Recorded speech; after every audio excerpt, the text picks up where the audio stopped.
बंगाल में कोई बड़ा तूफान आने वाला है क्योंकि पब्लिक तो सड़क पर आ चुकी है और ममता बनर्जी का डर भी अब साफ दिखने लगा है। आज जिस तरह से कोलकाता से तस्वीरें आई हैं, वो ममता बनर्जी की कुर्सी हिलाने वाली है। महिला डॉक्टर के रेप और मर्डर को लेकर 2 हफ्ते से जिस गुस्से में बंगाल सुलग रहा था, वो आज सड़क पर गुस्सा फट पड़ा। क्योंकि प्रोटेस्ट तो पहले भी लगातार हो रहे थे, लेकिन जिस तरह से आज तस्वीरें आई हैं, उससे साफ दिख गया कि पब्लिक कितने गुस्से में है बॉस। क्योंकि ममता बनर्जी और कोलकाता पुलिस पर लगातार सवाल खड़े हो रहे थे। बतौर मुख्यमंत्री ममता बनर्जी की भूमिका से भी जनता में नाराजगी थी। वही नाराजगी और गुस्सा आज कोलकाता की सड़कों पर चलो नबन्ना अभियान के दौरान देखने को मिला। आप तस्वीरें देखिए बॉस, किस तरह के हालात कोलकाता की सड़कों पर देखने को मिले। आज कोलकाता में हजारों छात्र इंसाफ की मांग के साथ सड़कों पर उतर आए। छात्रों ने ही नबन्ना मार्च का आयोजन किया। नबन्ना कोलकाता में सचिवालय की इमारत को कहते हैं, जहां से सरकार चलती है। इसी नबन्ना मार्च को देखते हुए कोलकाता पुलिस ने ऐसी घेराबंदी कर रखी थी जैसे छात्र नहीं बल्कि वो दुश्मन आ रहे हो। खुद टीएमसी के नेता छात्रों के इस प्रदर्शन को गुंडों का प्रदर्शन बता रहे हैं, बंगाल के खिलाफ साजिश बता रहे हैं। मतलब देश में कहीं और प्रदर्शन हो जाए तो इंडिया अलायंस जो है पूरा सपोर्ट करने लग जाता है, लेकिन बंगाल में पब्लिक सड़क पर न्याय मांग रही है तो इनको गुंडा बताया जा रहा है, इन पर लाठीचार्ज हो रहा है। ममता बनर्जी आज अपने खिलाफ हुए प्रदर्शन से इतना घबरा गई कि कोलकाता को मान लीजिए किले में बदल दिया। नबन्ना मार्च रोकने के लिए जिस तरह के इंतजाम ममता बनर्जी की पुलिस ने किए थे बॉस, देखिएगा तो आप हैरान रह जाएगा कि ये वही पुलिस है जिस पर इतने सवाल खड़े हो रहे हैं। ये वही पुलिस है क्या जो आरजी कर मेडिकल कॉलेज में उस रात भीड़ को घुसने से नहीं रोक पाई थी। आज देखिए नबन्ना मार्च में कैसे पुलिस एक्टिव नजर आ रही थी।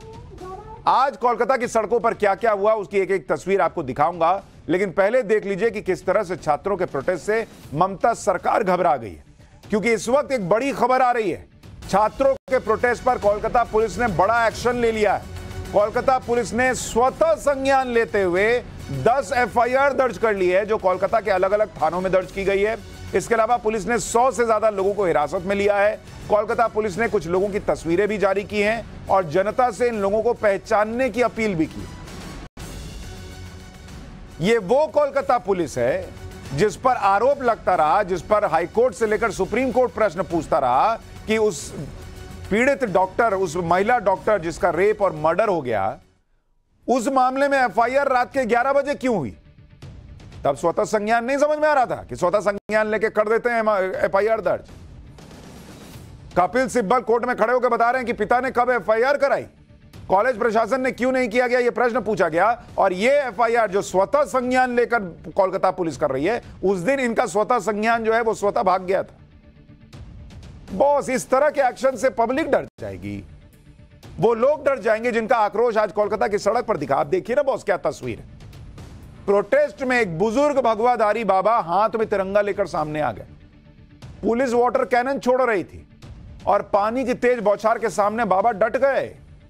बाबा पुलिस को इशारा कर रहे थे, जैसे कह रहे हो जितना पानी डाल सकते हो डाल लो, मुझे कोई फर्क नहीं पड़ने वाला। शर्म से पानी पानी तो तुमको होना चाहिए, तुम मुझ पे क्या पानी डाल रहे हो जी। आप सोच रहे ये लोग डर जाएंगे, और ऐसे ऐसे करके बाबा हाथ दिखा रहे हैं जैसे वो कपिल शर्मा के शो में आता था, टॉक टू माई हैंड। ये टॉक टू माई हैंड कह रहे हैं, बाबा जी का ठुल्लू बता रहे हैं कि इस तरह से नहीं रुकेगा ये मामला और ना ये तिरंगा झुकने वाला है। तो ये एफआईआर से ये लोग डरने वाले हैं। ये पब्लिक का गुस्सा है बॉस। जब इस तरह से लोगों के अंदर गुस्से का तूफान है कि वो किसी से टकराने को तैयार हैं, इन्हें नहीं, ना उस सरकार को, इन्हें नहीं बल्कि उस सरकार को घबराना चाहिए जो ऐसे आक्रोश को सड़क पर आने से रोकना चाहती है और सोचती है ऐसे जो है वो हमसे सवाल नहीं पूछे जाएंगे। इसी तरह से हावड़ा ब्रिज पर एक लड़की भी हाथ में तिरंगा लेकर पानी की तेज बौछार के सामने खड़ी हो। यह जज्बा था आज कोलकाता के लोगों में, किसी भी तरह सरकार तक अपनी बात पहुंचानी। आप देखिए ना कैसे पानी की बौछार हो रही है और लोग खड़े हैं सड़क पर। छात्रों के प्रोटेस्ट में वैसे तो कई तिरंगे लहरा रहे थे, लेकिन ये 2 तस्वीरें नबन्ना मार्च का सिंबल बन गई, प्रतीक बन गई। इन तस्वीरों में बंगाल की जनता का मूड दिखाई दे रहा है। महिलाएं हों, छात्र हों, बुजुर्ग हों, सभी एक सुर में रेप मर्डर कांड की पीड़िता के लिए इंसाफ मांग रहे हैं। और इनको कहा जा रहा है, इस भीड़ को कहा जा रहा है कि ये गुंडे हैं। आज कोलकाता में जो प्रोटेस्ट हुआ उसे रोकने के लिए कैसे बंगाल सरकार और उनकी पुलिस ने पूरी ताकत लगा दी, इसे भी आज पूरा बंगाल और पूरा देश देख रहा है।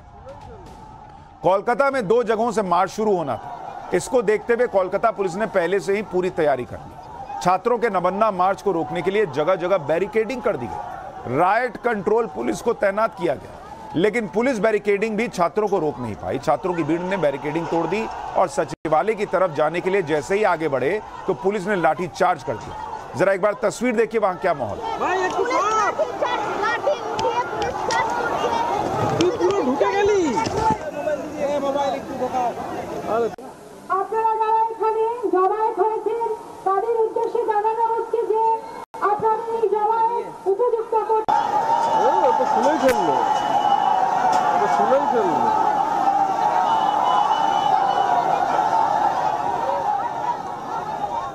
छात्रों के नबन्ना मार्च को रोकने के लिए कोलकाता में हावड़ा ब्रिज पर भारी पुलिस डिप्लॉयमेंट। प्रदर्शनकारियों की भीड़ हावड़ा ब्रिज के पास जमा होने लगी तो वहां मौजूद पुलिस ने भीड़ हटाने के लिए वाटर कैनन का प्रयोग कर दिया। छात्रों और प्रदर्शनकारियों पर तेज धार से पानी छोड़ दिया इन लोगों ने। इससे भीड़ कुछ देर के लिए वहां से हट गई, लेकिन थोड़ी देर में फिर भीड़ जमा हो गई। पुलिस लगातार वाटर कैनन का प्रयोग कर रही थी और यह सब हो रहा था उन छात्रों पर जो आरजीकर मेडिकल कॉलेज की घटना पर इंसाफ की मांग कर रहे थे। इतने पर भी छात्र नहीं माने तो पुलिस ने छात्रों पर आंसू गैस के गोले दाग दिए। आप देखिए ना बॉस, ऐसा क्या किए हैं ये लोग, जो वाटर कैनन, लाठी चार्ज, आंसू गैस के गोले, ये सब चल रहा है वहां। ये देखिए, पुलिस ने कई जगहों पर छात्रों पर आंसू गैस के गोले छोड़े। तेज धमाके के साथ आंसू गैस के गोले दागे जा रहे थे। पूरा माहौल ऐसा लग रहा था जैसे छात्रों का प्रदर्शन नहीं, लोगों का प्रदर्शन नहीं, वॉर जोन में घुस गए। आंसू गैस के गोलों से छात्रों की भीड़ हट जाती है, फिर जमा हो जाती। आंसू गैस के गोलों का शिकार खुद पुलिस वाले भी बन रहे थे। प्रदर्शन के दौरान जब पुलिस ने टीयर बम छोड़ा तो एक बम मिसफायर हो गया और पुलिस पर ही जाकर गिरा। छात्रों के नबन्ना मार्च में आज जो कुछ भी हुआ उसके बाद लोग सवाल पूछे कि क्या बंगाल में ममता सरकार के खिलाफ आंदोलन करना मना है? क्या कोलकाता की बेटी के साथ जो हुआ उस केस में इंसाफ मांगना गलत है? लोग 14 अगस्त की रात को आरजीकर मेडिकल कॉलेज में हुई हिंसा को याद कर रहे हैं और सवाल पूछ रहे हैं कि 14 अगस्त की रात को आरजीकर मेडिकल कॉलेज में गुंडों ने जमकर हिंसा की थी। उस समय वहां पुलिस मौजूद थी, लेकिन गुंडों को तो नहीं रोक पाई। आज शांतिपूर्ण तरीके से प्रदर्शन करने वाले छात्रों पर पुलिस लाठी बरसा रही है। यही दम उस दिन दिखाना था ना बॉस। उस दिन तो पुलिस वहां पर छात्री कर रहे थे ना कि पुलिस जो है वो छात्रों के पीछे छुप गई। कुछ महिला डॉक्टर्स ने कहा कि हमसे पुलिस वाले कपड़े मांग रहे थे, कुछ लोगों ने कहा बाथरूम में छुप गई। ऐसा ऐसा पुलिस पे आरोप लगा। आज पुलिस जो है वो रौला दिखा रही थी कि आंसू गैस के गोले छोड़ेंगे, वाटर कैनन छोड़ेंगे, लाठी मार देंगे। इसी तरह 14 अगस्त की रात को गुंडों ने हंगामा किया था, तब करना था ना बॉस। तब कहां गया था तुम्हारा इंतजाम? 14 अगस्त की रात हुई हिंसा पर पुलिस ने कहा था कि उनके पास इनपुट था कि कुछ हो सकता है, तो क्यों नहीं वाटर कैनन का इंतजाम किए थे? इसी तरह अगर आप देखिए तो 14 अगस्त की रात जब गुंडों ने आरजीकर मेडिकल कॉलेज पर हमला किया तो पुलिस खुद जान बचाकर भागती नजर आई थी। वहां की नर्सेज ने बयान दिया था कि पुलिस डॉक्टर और नर्सों के पीछे छिप गई थी, जबकि आज वही कोलकाता पुलिस छात्रों पर आंसू गैस के गोले दाग रही थी। छात्रों को सचिवालय जाने से रोकने के लिए पूरे कोलकाता को किले में बदल रही थी। लोग सवाल पूछ रहे हैं कि आखिर ममता बनर्जी और उनकी पुलिस किस तरफ है बॉस? लेकिन कोलकाता में छात्रों के खिलाफ जिस तरह से ताकत का इस्तेमाल किया गया वो ममता बनर्जी को सियासी तौर पर भारी पड़ सकता है, क्योंकि एक तरफ तो छात्रों के प्रोटेस्ट को लाठियां, आंसू गैस, वाटर कैनन चलाकर रोकने की कोशिश की गई। दूसरी तरफ ममता बनर्जी की पार्टी के लोग भी प्रोटेस्ट के खिलाफ बोल रहे हैं। तृणमूल कांग्रेस की सांसद हैं सायोनी घोष, जो छात्रों के नबन्ना मार्च को गुंडों का मार्च बता रही हैं। गुंडों का मार्च। अभी अभी एक ऐसा बयान जो कंगना रनौत ने दिया जिससे बीजेपी ने खुद को अलग कर लिया, उस पर हंगामा मचा हुआ है। लेकिन सायोनी घोष पर तो कुछ नहीं हो रहा। सायोनी घोष ने लिखा कि गुंडों जैसी शक्ल बमुश्किल कोई महिला नजर आई। ज्यादा से ज्यादा 4-5 नेशनल फ्लैग, वाटर कैनन के ठंडे पानी से नहाते प्रदर्शनकारियों का पिकनिक जैसा विरोध प्रदर्शन। दलाल मीडिया आंसू गैस के गोले के साथ बंदूक की आवाज बैकग्राउंड में लगा रही है जिससे गोली चलने जैसा प्रतीत हो। क्या सर्कस है। तो मैडम को प्रदर्शनकारी के चेहरे देख के पता चल जा रहा है कि वो गुंडे। सर्कस दिख रहा है ये सब, सर्कस। ममता बनर्जी की सांसद सायोनी घोष कह रही हैं कि आंसू गैस के साथ बंदूक की गोली की आवाज लगाई जा रही है। सायोनी घोष टीएमसी सांसद हैं और अपनी पार्टी का बचाव करने के लिए इस तरह का ट्वीट किया होगा, लेकिन सच्चाई सायोनी घोष शायद नहीं जानती। ये तस्वीरें सायोनी घोष को देखनी चाहिए। छात्रों की भीड़ पुलिस बैरिकेडिंग तोड़ के आगे बढ़ने की कोशिश करती है तो फौरन ही पुलिस आंसू गैस के गोले दागने लगती है और गोले दागने की आवाज में गोली चलने की आवाज मिक्स नहीं है। ये ऑन स्पॉट जो घटना हुई वो कैमरे में कैद हुई है। सायोनी घोष फिल्मों में काम करती नहीं है तो उनको शायद लगता है कि सब कुछ बैकग्राउंड म्यूजिक से होता है। रियल लाइफ में नहीं होता मैडम। फिल्मों में चेहरे देखकर एक्टर चूज किए जाते होंगे, प्रदर्शनकारियों के चेहरे देख के गुंडे और प्रदर्शनकारी तय नहीं होता मैडम। लेकिन सायोनी घोष को यह सब सर्कस लगता है। इंसाफ की मांग करने वाले छात्रों का प्रदर्शन पिकनिक लगता है। यह है टीएमसी की सांसद की सोच। और टीएमसी ने इस बयान से खुद को अलग किया क्या? जो लोग कंगना रनौत के बयान पर हंगामा कर रहे हैं वो कहां है आज? इसी तरह से टीएमसी सांसद है महुआ मोइत्रा, जो महिला सुरक्षा के मुद्दे पर मुखर होकर बोलती है, लेकिन कोलकाता रेप मर्डर कांड पर अपनी ही सरकार को जस्टिफाई कर रही है। छात्रों के प्रोटेस्ट पर महुआ मोइत्रा ने लिखा कि नहीं, लाशें नहीं गिरी हैं, माफ करिए, बीजेपी और गोदी मीडिया आपकी घृणित इच्छाओं को निराशा हाथ लगी। यह किसी आम नागरिक का मार्च नहीं है। मुश्किल से छात्र और महिलाएं शामिल हैं। गुंडों का एक झुंड पुलिस पर ईंटें फेंक रहा है और पुलिस को उकसा रहा है। गुंडों का झुंड। छात्रों के नबन्ना मार्च के समर्थन में बीजेपी ने भी आज कोलकाता में जमकर प्रदर्शन किया। केंद्रीय मंत्री और बंगाल बीजेपी के अध्यक्ष सुकांत मजूमदार और लॉकेट चटर्जी जैसे कई नेताओं ने कोलकाता पुलिस हेडक्वार्टर के सामने धरना दिया। लाल बाजार इलाके में कोलकाता पुलिस हेडक्वार्टर है। इस दौरान बीजेपी नेताओं और पुलिस के बीच भी झड़प देखने को मिली। बीजेपी ने छात्रों पर पुलिस अत्याचार के विरोध में कल बंगाल बंद का ऐलान किया है। जरा वहां क्या हुआ उसकी ग्राउंड रिपोर्ट भी देखिए। कोलकाता पुलिस हेडक्वार्टर के बाहर सुकांत मजूमदार और बीजेपी के कार्यकर्ता यहां पर पहुंचे थे और उसके बाद उनकी मांग थी कि जितने लोगों को गिरफ्तार किया है उनको जल्द से जल्द जो है रिहा कर देना होगा। उसके बाद ही पुलिस की तरफ से जवाबी कार्रवाई में उन्होंने टीयर गैस शेल्स को फायर किया और लाठीचार्ज कर जो है यहां से लोगों को डिस्पर्स किया। आप देखिए घायल हुआ है, उनको जो है उठाने की कोशिश कर रहे हैं। आप देखिए तस्वीरों में इसका जो है टीयर गैस से जो है वो जख्मी हुए हैं। बिना नोटिस ये क्या टीयर गैस छोड़ते हैं, मारते हैं, टीयर गैस छोड़ते हैं। हम क्या do we look like criminals? जैसे ही आंसू गैस के गोले यहाँ पर जो है दागे गए उसके बाद इस भीड़ को पीछे खदेड़ने में पुलिस सक्सेसफुल रही, लेकिन उसके बाद हमने देखा कि बीजेपी के कई ऐसे कार्यकर्ता हैं जो टीयर गैस के शेलिंग में और साथ ही लाठीचार्ज में घायल हुए।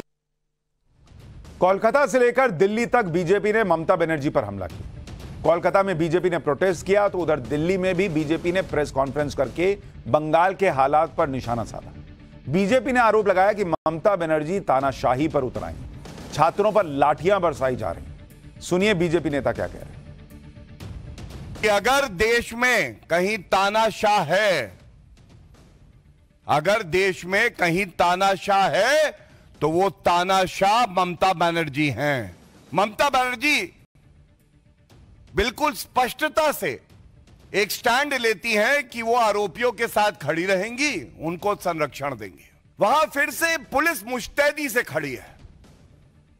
वाटर कैनन, डंडे चलाना, बल्कि बड़े बड़े कंटेनर लाए गए हैं। ये है तानाशाह ममता बनर्जी की आंखें। आज ये मांग करी जाएगी कि अगर मुख्यमंत्री का ये चरित्र है तो चाहे वो पुलिस कमिश्नर हो, चाहे वो ममता बनर्जी हो, पहले तो इन्हें तुरंत इस्तीफा देना चाहिए। जांच एजेंसी सीबीआई जांच कर रही है, वो पॉलीग्राफ टेस्ट करे ममता बनर्जी का और पुलिस कमिश्नर का। सवाल तो बीजेपी से भी है बॉस। अगर ममता बनर्जी तानाशाह हैं, बंगाल में तानाशाही सरकार है, तो राष्ट्रपति शासन क्यों नहीं लगाते? राज्यपाल कहते हैं वहां कानून व्यवस्था जो है उसको लेकर सवाल खड़े हो रहे हैं, महिलाएं सुरक्षित नहीं है, तो राष्ट्रपति शासन क्यों नहीं लगाते? कोलकाता में इतना बड़ा हंगामा हो गया, छात्रों पर लाठीचार्ज हुआ, आंसू गैस के गोले छोड़े गए, छात्रों को चोटें आई, लेकिन टीएमसी को इसमें भी राजनीति दिख रही है। टीएमसी ने आरोप लगाया कि बीजेपी के इशारे पर नबन्ना मार्च का आयोजन हुआ और इस दौरान पुलिस पर ईंटें फेंकी गईं, एसएचओ का सिर फट गया, पुलिसकर्मी घायल हो गए। अब पुलिस के अत्याचार के विरोध में बीजेपी ने बंद बुलाया है। बीजेपी इंसाफ नहीं चाहती, बीजेपी बिना चुनाव जीते सिर्फ सीएम की कुर्सी हथियाना चाहती। टीएमसी यह भी कह रही है कि छात्रों ने पुलिस बैरिकेड तोड़े, पुलिस पर ही हमला किया, लेकिन फिर भी पुलिस ने गोली नहीं चलाई। भीड़ को रोकने के लिए जो कम से कम एक्शन लेना था, पुलिस ने वो किया। सुनिए टीएमसी नेता कुणाल घोष को। वो लोग पुलिस बैरिकेड तोड़ रहा था, पुलिस के ऊपर अटैक किया, स्टोन थ्रोइंग हुआ, पुलिस ऑफिसर्स लोगों का बुरी तरह से जख्म हुआ और पुलिस गोली नहीं चलाया। पुलिस भीड़ को हटाने के लिए मिनिमम स्टेप्स लिया है, गोली नहीं चलाया। जो लोग आज पुलिस के एक्शन को जस्टिफाई कर रहे हैं, जो लोग प्रदर्शन को रोकने को जस्टिफाई कर रहे हैं, ये वही लोग हैं जो किसान आंदोलन के समय जब एक पूरी भीड़ घुस गई थी दिल्ली के अंदर बड़े बड़े ट्रैक्टर लेकर, तो कह रहे थे सब ठीक हो रहा है। टीएमसी भले ही आरोप लगाए कि छात्रों के प्रोटेस्ट के दौरान हिंसा हुई, पुलिस पर हमला किया गया, लेकिन छात्रों का कुछ और ही कहना है। प्रदर्शनकारी छात्रों ने कहा कि उनके प्रदर्शन का सत्ताधारी दल के कुछ लोग उनके प्रदर्शन में घुस गए थे और उन्हीं लोगों ने बैरिकेडिंग तोड़ी, पुलिस पर हमला किया। छात्र लगातार उन लोगों से कह रहे थे कि ऐसा मत करो, हमारा प्रदर्शन शांतिपूर्ण है। मतलब प्रदर्शनकारी छात्र तो कह रहे हैं कि सत्ताधारी दल के लोग घुसे इसमें। सुनिए वो लोग क्या कह रहे हैं। हम लोगों ने बैरिकेड नहीं तोड़ा था, हम लोगों के अंदर शासक दल का बहुत सारा दुष्कृति मिल गए थे। उन लोगों को हम लोगों ने हाथ जोड़ के रिक्वेस्ट किया, मीडिया भाइयों के कैमरा में वो दिखाई देगा, हमने हाथ जोड़ के उन लोगों को रिक्वेस्ट किया था कि आप लोग ईंट मत मारिए, ये हम लोगों का शांतिपूर्ण जमायत है। बट उन लोगों ने हम लोगों की एक भी बात नहीं मानी और पुलिस की तरफ ईंट फेंका। हम लोगों की तरफ से कोई भी हिंसा नहीं हुआ है। नबन्ना मार्च को रोकने के लिए कोलकाता पुलिस ने क्या क्या इंतजाम किए थे, उसकी तस्वीरें भी आपको दिखाऊंगा। पहले यह बताता हूं कि पुलिस ने इंतजाम में जो चीजें की, जरा उसकी डिटेल सुनिए। पुलिस के 6000 जवान तैनात किए गए थे, 19 जगहों पर बैरिकेडिंग हुई थी, 7 रूट पर 3 लेयर की सुरक्षा थी, 21 पॉइंट्स पर डीसीपी तैनात किए गए थे। हावड़ा ब्रिज बंद कर दिया गया था, ड्रोन से विरोध मार्च पर नजर रखी जा रही थी, बीएनएस की धारा 163 लगाई गई थी, कंटेनर से सड़कें बंद कर दी गई थी, एंटी रायट फोर्स तैनात की गई थी, वज्रवाहन वाटर कैनन की व्यवस्था की गई थी। छात्रों के इस मार्च को रोकने के लिए जैसी व्यवस्था की गई थी, वैसे इंतजाम तो बड़े बड़े पॉलिटिकल प्रोटेस्ट के लिए भी नहीं किए जाते। देखिए ग्राउंड जीरो से यह रिपोर्ट, फिर आपको कोलकाता पुलिस के वो इंतजाम दिखाऊंगा जो सवाल उठाते हैं कि क्या ममता बनर्जी को छात्रों के आंदोलन से डर लगने लगा है। सातरागाछी की तस्वीरें हम आपको दिखा दें। इस पूरे इलाके को एक किले में तब्दील कर दिया गया है। बड़ी संख्या में यहाँ पर हावड़ा पुलिस, कोलकाता पुलिस को तैनात किया गया है। यहाँ पर राइट कंट्रोल व्हीकल वज्र जो है वो तैनात किया गया है। साथ ही 2 वाटर कैनन को भी जो है यहाँ रखा गया है, क्योंकि अगर जो प्रदर्शनकारी है और जो छात्र हैं वो अगर नौबानों की ओर जाने की कोशिश करते हैं तो यहाँ पर जो है वाटर कैनन चलाए जाएंगे। साथ ही आपको तस्वीरों के माध्यम से दिखाना चाहेंगे, यहाँ पर आंसू गैस भी जो है रखे गए हैं, ड्रोन से निगरानी भी की जाएगी और पुलिस की तरफ से जो कहा गया है कि इस मार्च के लिए कोई अनुमति नहीं दी गई है, क्योंकि आज यूजीसी नेट की परीक्षा है। ऐसे में पुलिस जो है पुरजोर कोशिश कर रही है ताकि ये मार्च जो है नौबान्नों जो सचिवालय है वहां तक ना जा पहुंचे। आपको कोलकाता पुलिस के इंतजाम की तस्वीरें दिखाता हूं। छात्रों के नबन्ना मार्च को रोकने के लिए कोलकाता पुलिस कितनी भयंकर एक्टिव थी देखिए। कोलकाता में जगह जगह भारी पुलिस बल तैनात था। कोलकाता पुलिस इतनी एक्टिव थी कि रातों रात पूरा कोलकाता किले में बदल गया। कोलकाता की सड़कों पर पुलिस ही पुलिस दिख रही थी, साथ में वज्रवाहन एंटी राइट व्हीकल। ऐसा लग रहा था जैसे कोलकाता पुलिस बॉर्डर पर तैनात है और घुसपैठियों को रोकने की तैयारी कर रही है। आप तस्वीरें देखिए बॉस, किस तरह के हालात है। पुलिस ने नबन्ना तक जाने के रास्तों पर जगह जगह बैरिकेडिंग की हुई। बैरिकेडिंग भी कोई सामान्य वाली नहीं, ऊंची ऊंची बैरिकेडिंग की दीवार खड़ी कर दी गई। तस्वीर देखिए ना, सड़क पर लोहे के पिलर से बैरिकेड्स को मजबूती दी गई जिससे उसे गिराया ना जा सके।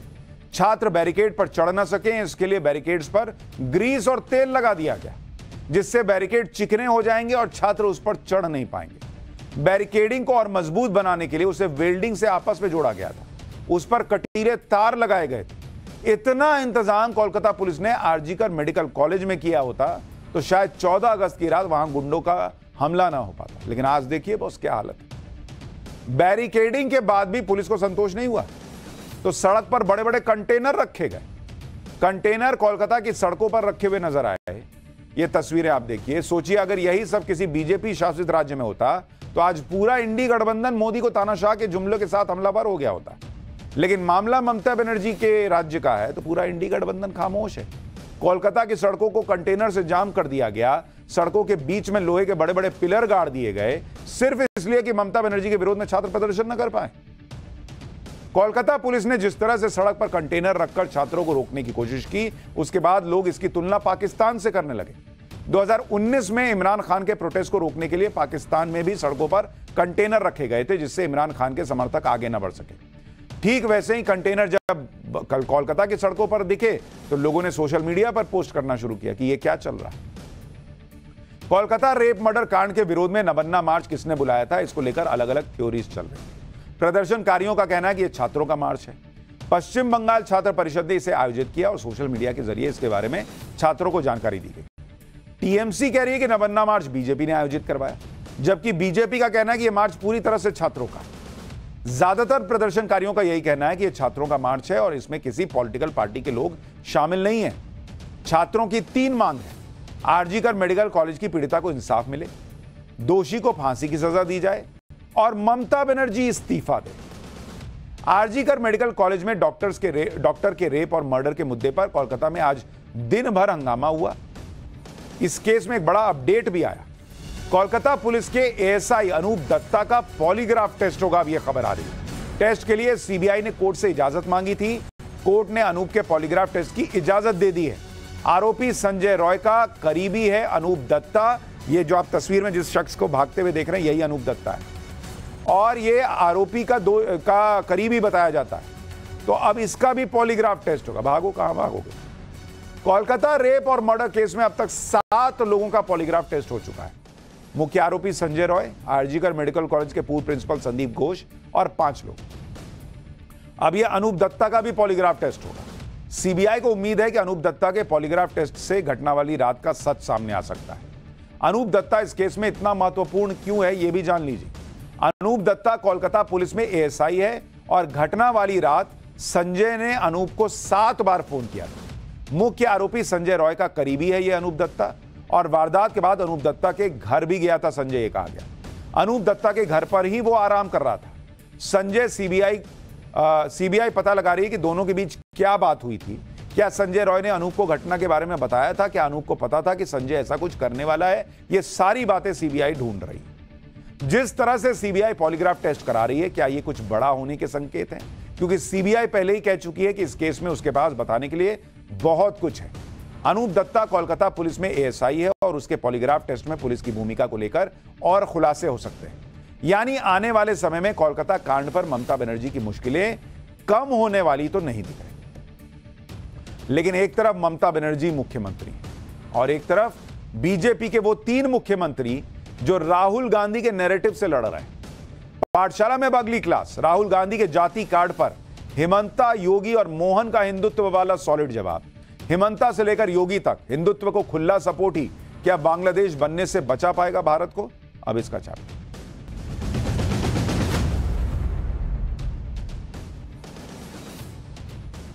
हमने कल आपको पाठशाला में बताया था कि जाति के नाम पर राहुल गांधी और इंडी गठबंधन जिस लेवल की राजनीति में उतर चुका है, उस लेवल की राजनीति का एक ही जवाब है और वो जवाब इस देश के कुछ नेता दे रहे हैं, कुछ मुख्यमंत्री दे रहे हैं और वो जवाब है हिंदुत्व की राजनीति जो नरेंद्र मोदी के दौर में बीजेपी ने 10 साल में की है। ये वही राजनीति है जिसमें बीजेपी को 10 साल में कोई टक्कर नहीं दे पाया। आज भले ही कुछ सीटें कम हो गई, भले ही कुछ लोग सोशल मीडिया पर कभी नरेंद्र मोदी को, कभी अमित शाह को लेक्चर दे रहे हो, माहौल बना रहे हो कि अब बीजेपी के पुराने वाले तेवर नहीं रह गए, लेकिन भूलना नहीं चाहिए कि जाति की राजनीति पहले भी होती थी और इसका तोड़ नरेंद्र मोदी ने ही हिंदू समाज को एकजुट करके निकाला था। नरेंद्र मोदी को वोट मिला था तो जात पात नहीं देखी गई, लेकिन आज जब फिर जाति की राजनीति हावी हो रही है तो फिर से एक बार हिंदू समाज को एकजुट करने वाले राजनीतिक तेवर में बीजेपी आ गई। इस वक्त बीजेपी के 3 फायर ब्रांड मुख्यमंत्री मैदान में उतरे हुए हैं, जिनके बयानों से जाति और वोट बैंक की राजनीति करने वाले तिलमिला रहे हैं।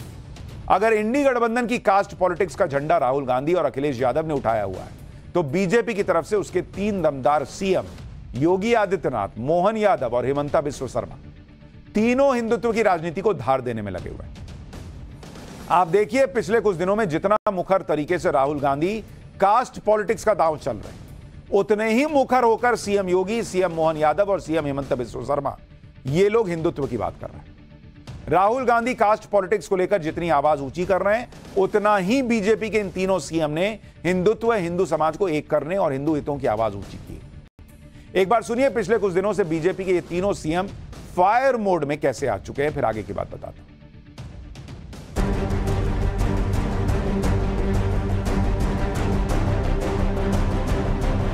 जब हम एक रहेंगे, नेक रहेंगे, तभी नेक रहेंगे, बटेंगे तो कटेंगे। अपना लोग के मियां मुसलमान मानो खेले गुटे हम लोगों भारत के अंदर रहना होगा तो रामकृष्ण की जय कहना होगा। फिलिस्तीन दिखाई देता है लेकिन बांग्लादेश नहीं दिखाई देता। सावधान, जो यहाँ का खाता है और कहीं और का बजाता है, ये नहीं चलेगा। Hindu is fighting and no Hindu is trying to come to India. अब आप अवैध काम करोगे, कानून को तोड़ोगे तो मध्य प्रदेश सरकार बर्दाश्त करने वाली नहीं है।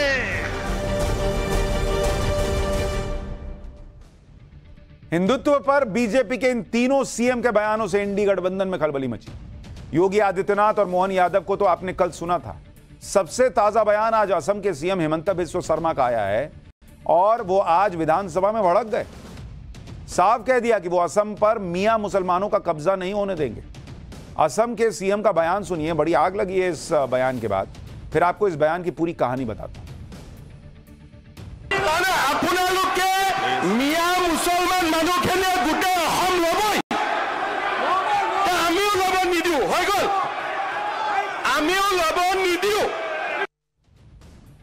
दरअसल असम की विधानसभा में नाबालिग से रेप के केस में लॉ एंड ऑर्डर के मुद्दे पर विपक्ष की तरफ से लाए गए स्थगन प्रस्ताव पर असम के सीएम जवाब दे रहे हैं, जिस पर जोरदार हंगामा हो गया। असम के सीएम ने खास तौर पर मियां मुस्लिम का जिक्र करते हुए कहा कि वो उनको असम पर कब्जा नहीं करने देंगे। सीएम हेमंता ने कहा कि अगर जनसंख्या वृद्धि को ध्यान में रखा जाता तो अपराध दर में वृद्धि नहीं होती।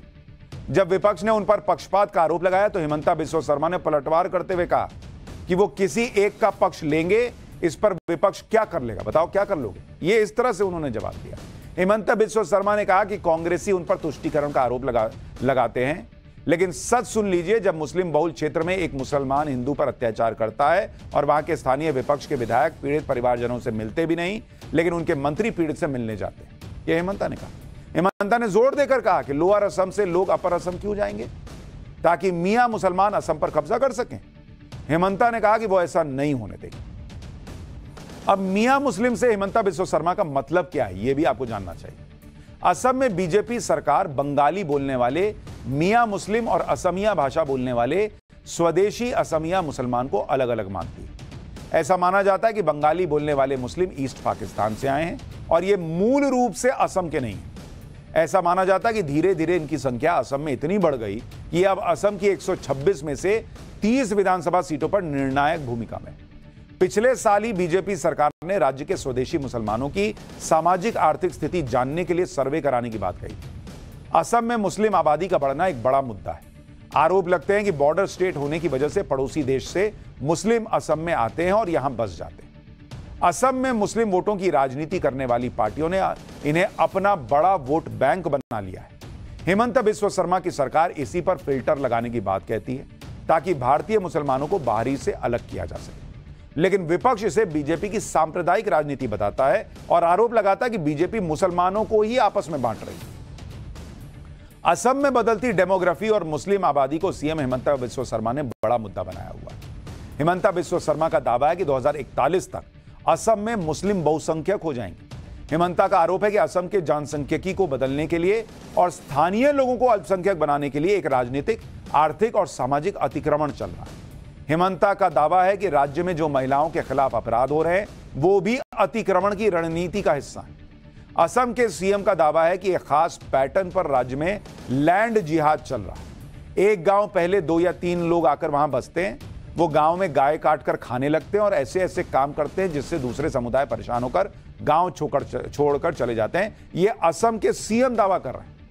हिमंता बिस्वा शर्मा का दावा है कि वो असम में बदलती डेमोग्राफी के खिलाफ जो लड़ाई लड़ रहे हैं, जिससे उनके परिवार की जान को भी खतरा है, लेकिन वो पीछे नहीं हटने वाले। सुनिए हिमंता बिस्वा शर्मा ने क्या क्या बताया।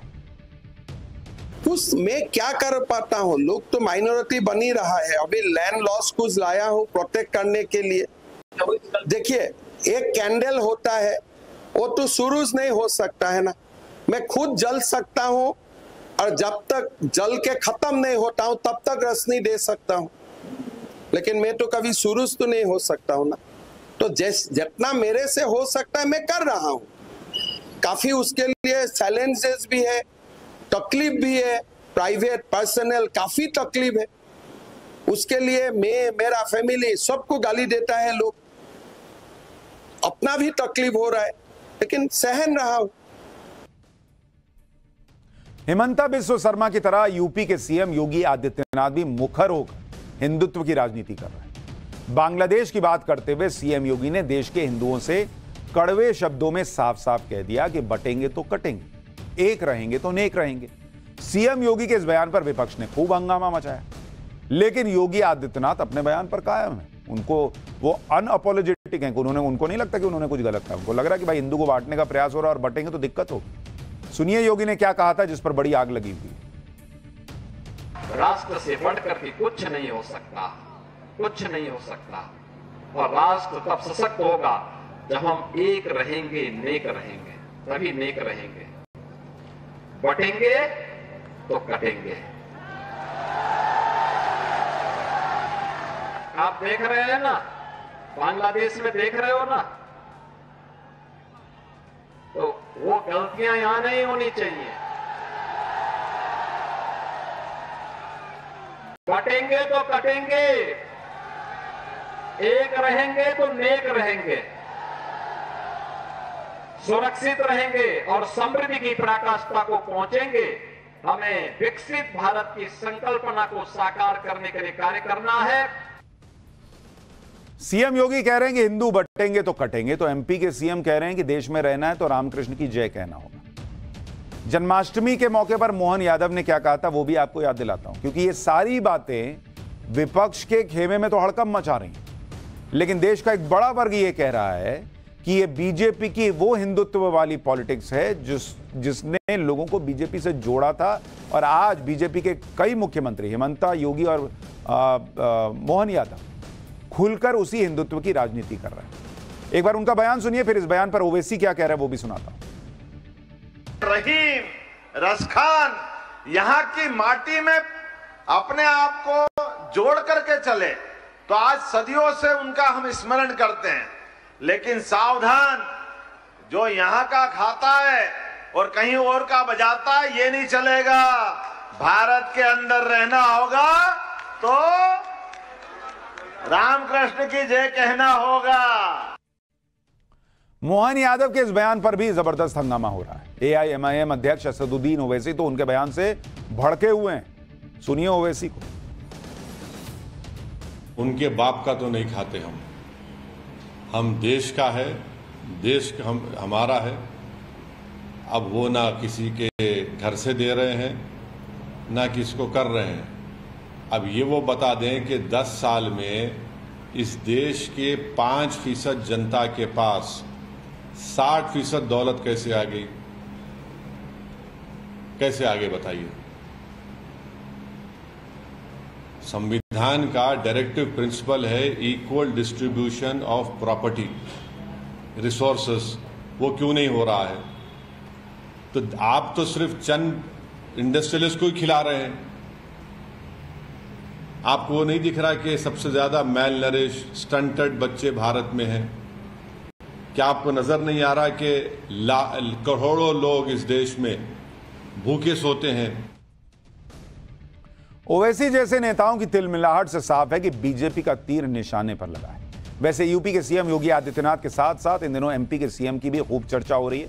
जैसे यूपी में योगी का बुलडोजर गरजता है, वैसे एमपी में मोहन यादव भी बुलडोजर मॉडल को पकड़े हुए हैं। बीजेपी के ये दोनों सीएम हिंदुत्व के अलावा राष्ट्रवाद के मुद्दे पर भी जबरदस्त तरीके से बोल रहे हैं। कुछ दिन पहले सीएम योगी ने कहा था कि पाकिस्तान या तो खत्म हो जाएगा या उसका भारत में विलय हो जाएगा। अब मध्य प्रदेश के सीएम ने कह दिया कि आज नहीं तो कल काबुल भी हमारा होगा। सुनिए दोनों मुख्यमंत्री। लेकिन हमारा संकल्प है, महर्षि अरविंद ने जो 1947 के पहले उद्घोषणा की थी, आजादी की देश की विभाजन की त्रासदी आजादी के मिलने के बाद अक्सर उन्होंने इस बारे में अपनी चिंता व्यक्त भी की और उन्होंने इस बात को कहा था कि आध्यात्मिक जगत में पाकिस्तान कोई वास्तविकता नहीं है,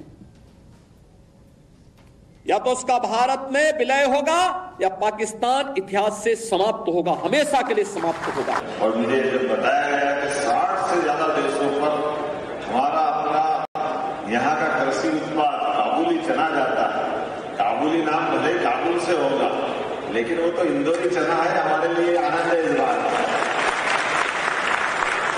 लेकिन नाम काबुली तो काबुली हमारा है, आज तो कल काबुल हमारा होगा, हमको क्या तकलीफ है। और पाठशाला में अब अगली क्लास। 8 आदमखोर भेड़िए और 8 मौत। यूपी में भेड़ियों का ऐसा खौफ जो कभी देखा ना होगा। छोटे छोटे बच्चों को उठा के ले जा रहे हैं भेड़िए और फिर लाश मिलती है। भेड़ियों को पकड़ने के लिए बना प्लान, लेकिन फिर भी भेड़िए गायब क्यों हो जा रहे हैं और पकड़ में नहीं आ रहे? जरा देखिए, बड़ी अजीब सी खबर है।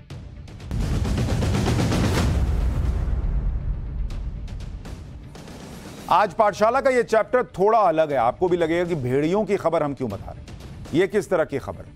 अगर भेड़िए आ भी गए तो क्या हो गया, लेकिन यह खबर आपको बताना जरूरी है क्योंकि कई लोगों की मौत हो चुकी है इस मामले में। हजारों लोग दहशत में जी रहे हैं, गांव के गांव डरे हुए हैं, बच्चों के ऊपर बड़ा खतरा आ गया है। यूपी के बहराइच जिले में पिछले 1.5 महीने से हजारों लोग इस खौफ में जी रहे हैं। वहां आदमखोर भेड़ियों के झुंड ने आतंक मचा दिया है। लोगों का दावा है कि 1 या 2 नहीं बल्कि 8 से ज्यादा भेड़ियों का झुंड वहां घुस गया है। गांव के लोग दहशत में, दिन हो या रात इलाके के लोग चैन की सांस नहीं ले पा रहे। रात भर जागकर पहरा दिया जा रहा है। ये मामूली खबर नहीं है भाई, एक पूरा इलाका सो नहीं पा रहा है कि बॉस ये 8 भेड़िए कब कहां अटैक कर देंगे। किसी का बच्चा उठा के ले जा रहे हैं, किसी दूसरे पर अटैक हो जा रहा है। जमीन हो या आसमान, सभी जगह से आदमखोर भेड़ियों की तलाश हो रही है। आसमान से नजर रखने के लिए 2 ड्रोन तैनात किए गए, जमीन से नजर रखने के लिए रात में भी तस्वीर लेने की क्षमता वाले 8 थर्मोस्टेट कैमरे लगाए गए और भेड़ियों को पकड़ने के लिए 4 पिंजरे लगाए गए। भेड़ियों को पकड़ने के लिए 25 टीम और 200 कर्मचारी लगे हुए हैं, लेकिन फिर भी ये पकड़ में नहीं आ रहे।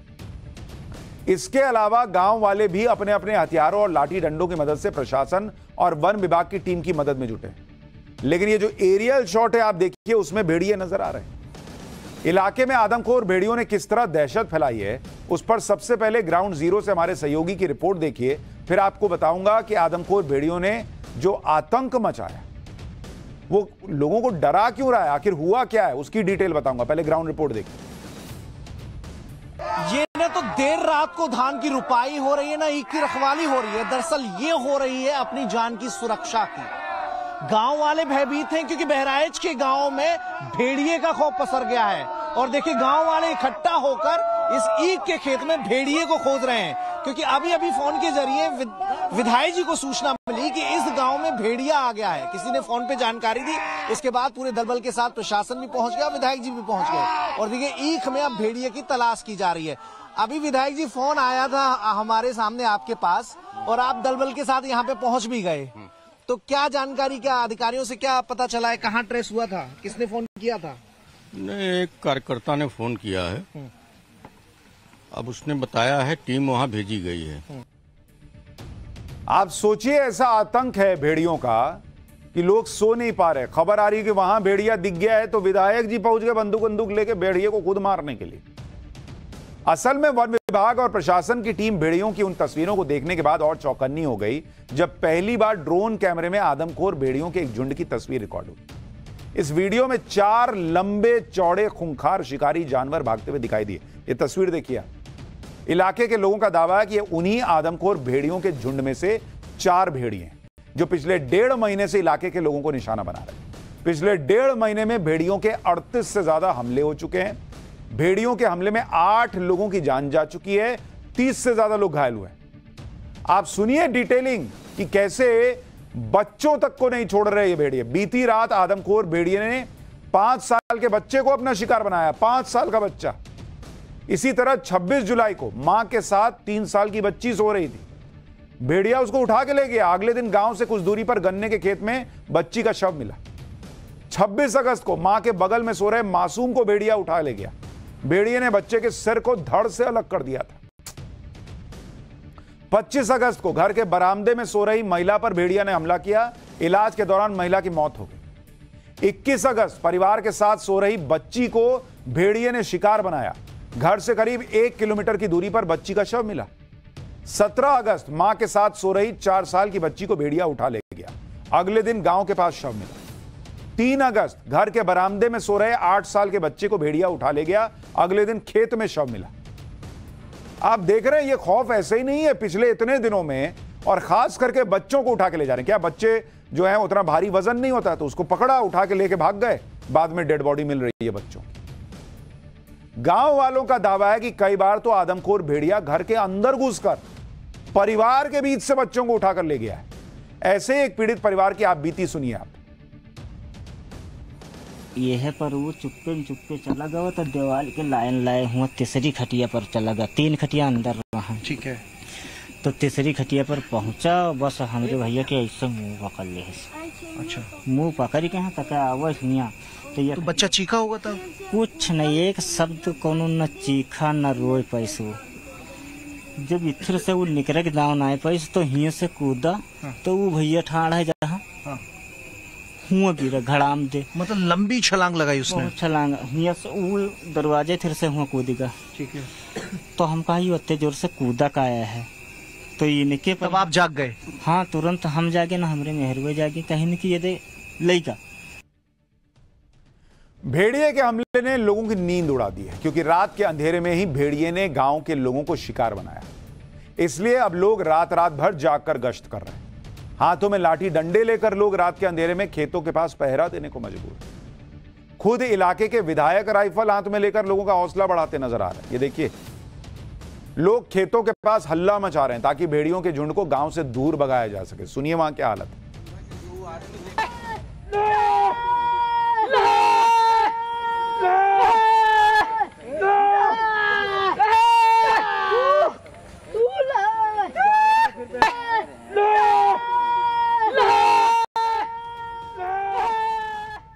एक तरफ कुछ टीमें खेतों के पास गश्त दे रही हैं, कुछ टीमें गांव के रिहायशी इलाकों में लोगों को चौकन्ना करने में जुटे हुए।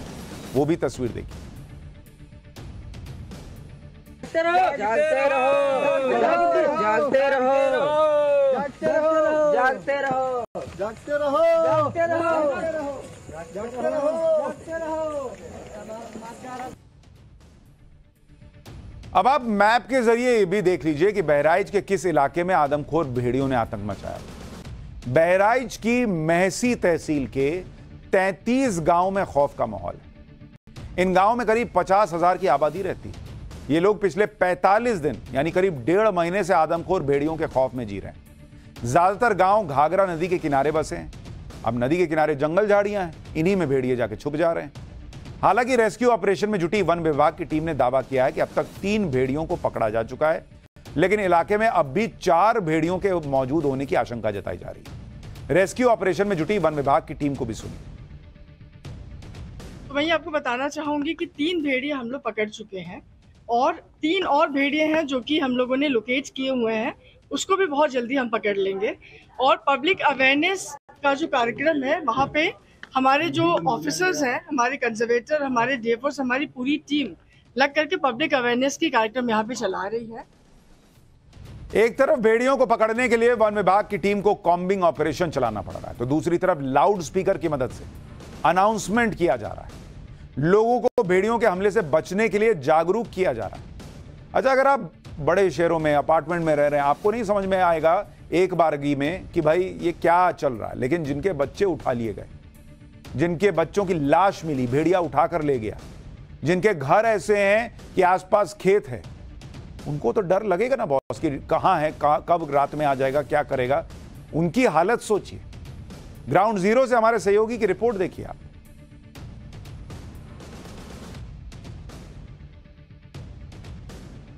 बहराइच गांव में भेड़िए का खौफ इस कदर है कि रात में भी गांव देहात में अनाउंसमेंट चल रहा है कि कैसे भेड़ी से सावधान रहना है। देखिए, ये लोग हैं ई रिक्शे पर, ये अनाउंसमेंट किया जा रहा है कि कैसे भेड़िए से बचना है। लोग रात में जगते रहें ताकि भेड़िए का अटैक ना हो, क्योंकि एक नहीं कई सारी घटनाएं हो चुकी हैं जिसमें कई लोगों की जान भी चली गई है। दिवाकर पांडे जो कि बीजेपी के नेता भी हैं, वो भी गाँव में मौजूद हैं। तो ये लगातार क्या रात में ऐसे ही जगते रहते हैं आप लोग? देखिए, बिल्कुल हम लोग पूरी रात जाग करके इसके लिए पूरी टीम बनाई गई है। इस जो है लाउड स्पीकर के जरिए लोगों को घर घर जाकर जागरूक भी किया जा रहा है और पूरी टीम जो है लगी हुई है। कम से कम 30-32 गांव में इस तरीके से ये कार्यक्रम तो हम ऐसे देखते थे, चोर बदमाश आते थे तब ऐसे लाठी लेके, ऐसे असला लेके, टॉस लेके जाते थे, और भेड़िए का मतलब खौफ जबरदस्त है। मतलब भेड़िए का खौफ काफी जबरदस्त है और आधी दर्जन से ज्यादा लोगों की जाने भेड़िए ले चुका है। बहराइच के गांव में आदमखोर भेड़ियों ने किस तरह दहशत मचाई है, उसकी एक और तस्वीर थी। हाल के दिनों में गांव के कई लोगों ने अपने घरों में लकड़ी के मोटे मोटे नए दरवाजे लगवाए ताकि भेड़िए घर में ना घुस पाए। भेड़िए के हमले से बचने के लिए जो इंतजाम किए जा रहे हैं उस पर भी एक रिपोर्ट देखिए। लोग सन्नाटे में अपने घरों में दुबक जाते हैं क्योंकि भेड़िए से उन्हें अब डर लगने लगा है। करीब 25 हमले भेड़िए ने अब तक किए हैं, जिनमें 8 लोगों की जान चली गई है। देखिए कैसे सन्नाटे में पूरा गांव पसरा हुआ है और लोगों ने खुद को अंदर कैद कर लिया है। देखिए, क्या नाम है आपका? नाम क्या है आपका? अच्छा, तो ये गेट कब लगाया है आपने? ये आप जहाँ बहन लगाए, जब उनका लड़का खाएगा के बाद लगाया है। अच्छा, जब गांव के किसी का बच्चे को भेड़िया उठा ले गया उसके बाद लगाया है? हाँ, 5 दिन भाई बड़ा ही लगा बनाइए। सोचिए, ऐसे लोगों ने घर पर वो दरवाजे लगाए, जैसा लग रहा है कि इंसान पिंजड़े में रह रहा है। असल में खुद वन विभाग और प्रशासन की टीम को ही इस बात का सटीक अंदाजा नहीं हो पाया कि इलाके में कितने आदमखोर भेड़िए घुस आए। इसलिए भेड़ियों को तलाश करने और उनकी सटीक लोकेशन का पता लगाने के लिए ड्रोन कैमरों की मदद ली गई। ये ड्रोन कैमरे इतने ताकतवर हैं कि रात के वक्त भी जंगल में मौजूद जानवरों की साफ साफ तस्वीर रिकॉर्ड कर सकते हैं। इन्हीं ड्रोन कैमरों में पिछले दिनों गांव के आसपास घूमते हुए 4 भेड़िए नजर आए और उम्मीद की जा रही है कि जल्दी ही दूसरे भेड़ियों का लोकेशन भी पता चल जाएगा। ड्रोन कैमरों से इलाके में किस तरह नजर रखी जा रही है, जरा उसको लेकर भी एक रिपोर्ट देखिए।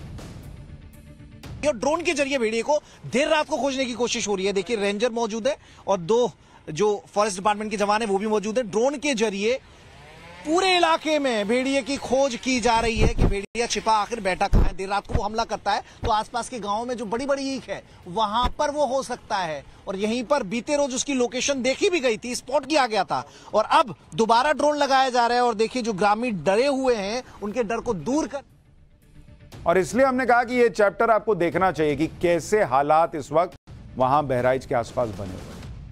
अभी भी कोशिश हो रही है कि ये भेड़िए पकड़े जा सकें, और जब तक नहीं पकड़े जा सकेंगे, इंसान बाहर टहलने भी ढंग से नहीं जा पाएगा।